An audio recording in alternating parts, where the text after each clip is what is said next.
Chapter 7. The floors in the gym are all new and shiny, and the fumes from the new paint or varnish or whatever they used are strong. After 2 minutes in the gym, I'm feeling lightheaded. Much more of this, and I'll be floating. The whistle jockeys in here must already be high. Why else would they want to make a bunch of middle schoolers run on the first day of school? All around me, kids complain, shuffle their feet as they run around the gym. Correction. After an entire summer of video game binges and marathon napping and minimal physical activity, I wouldn't exactly call what they're doing running. One guy takes maybe 2 laps and runs into the locker room, his hand over his mouth, holding back the flood of half digested Captain Crunch. A few drops splatter on the floor before he makes it through the door, and I hear him ralphing inside. A high pitched squeal echoes through the gym, and the lady gym teacher runs to assist, her slick red pants swishing all the way. I guess he didn't see the girl sign on the door. I feel a little better about my milky shoes. A girl from my science class is clutching her stomach and talking to Mr. Shaw, one of the guy gym teachers. She has tears in her eyes and is spilling some story about periods and cramps. Nice move. That kind of talk is like poison to the male population around here. He looks uncomfortable and tells her to just go have a seat. Must be the most convenient cramps ever. Just before gym, I saw her chasing a cute blonde kid through the hallway. I actually don't mind the running. I spend most of my summer walking around the city to avoid my mom and her angry outbursts, incoherent crazy talk, and constant string of random strange visitors. I'll bet I walked like 1,000 miles this summer.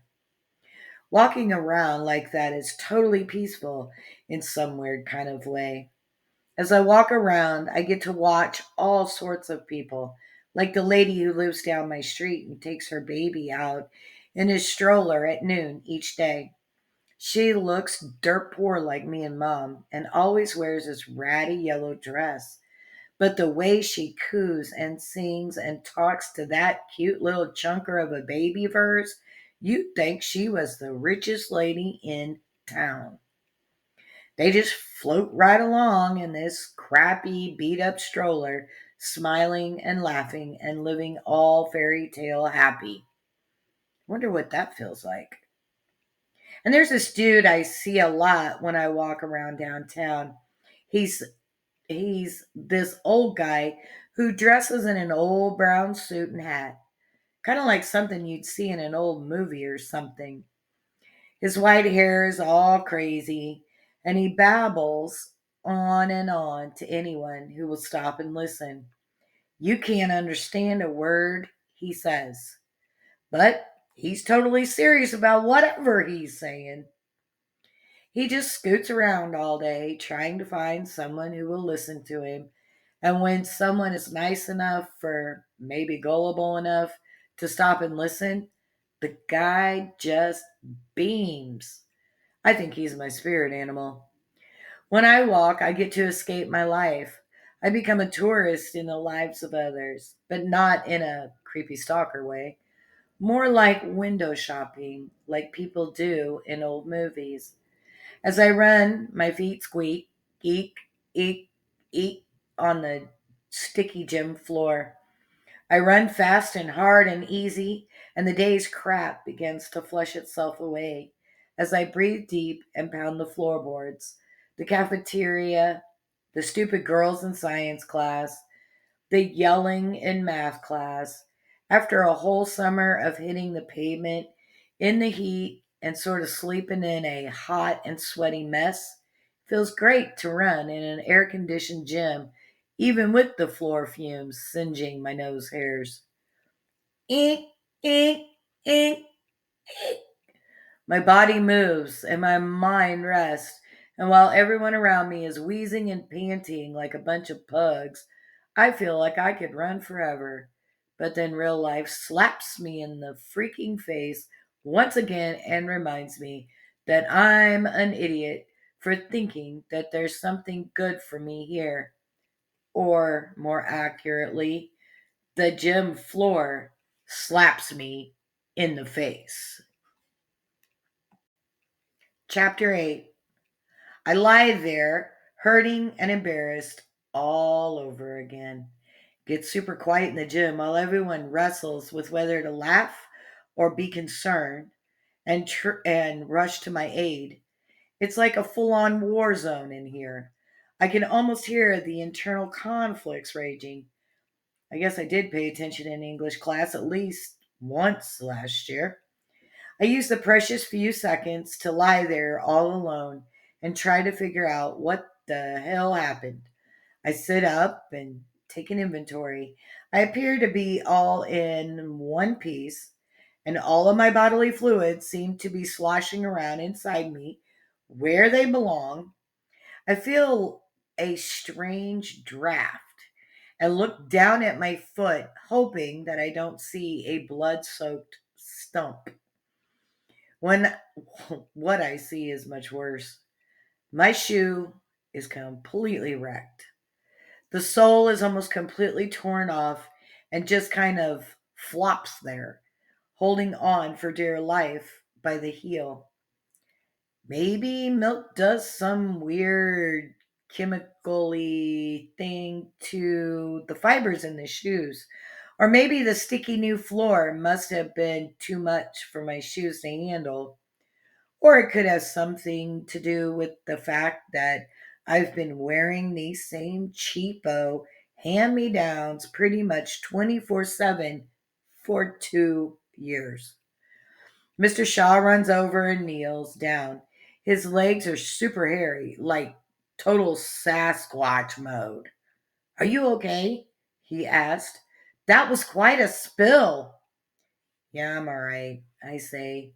But my shoe. I nod toward my busted sneaker. Oh, geez, he says. He reaches down and pinches my shoe back together with his big, meaty hands.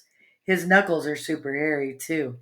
I just now noticed that my toes are poking out through a hole in my ratty sock. Do you have another pair at home that you could wear? Now it's time for my own internal conflict.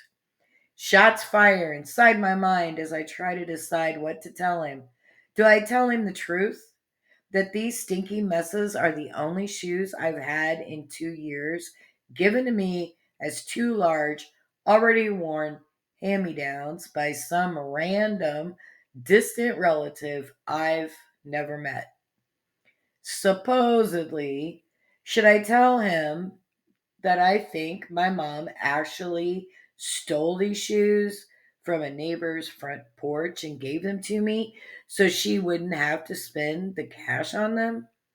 Or do I try to pretend that I'm some version of a normal kid whose parents do normal parent things like buy their kids shoes, kiss them goodbye, tuck them into their actual beds all safe and warm at night? Do I lie and fake that I'm not a broke nothing? If I lie, I'll have to come up with an excuse each day about why I didn't bring gym shoes. He'll get sick of the excuses and obvious lies and probably get sick of me, and I'll fail gym like a total loser. But if I tell the truth, he'll probably feel sorry for me and offer to buy me some new shoes. He seems like that kind of guy. One of those weirdos who actually likes kids like me for some reason. I don't understand people like him. He seems like a smart, well adjusted, somewhat normal human being. He could be doing pretty much anything right now, but he chooses to spend his days hurting feral middle schoolers where we're like a bunch of tweaked out kittens with acne. For a second, I'm tempted to actually tell the truth and fess up to being a penniless joke, but that feeling is chased away by ugly me with claws out. You don't need this pity, but I do need a new pair of shoes. You'll figure it out. You've done everything else on your own for years. But it actually kind of feels good for someone to. But then he'll always look at you like that poor, pitiful kid that he bought these shoes for. You'll never live it down. Is that such a bad thing? What will mom say if she sees us come in with new shoes? Remember what happened when Ms. Tuddy gave you that jacket? I look up at Mr. Shaw.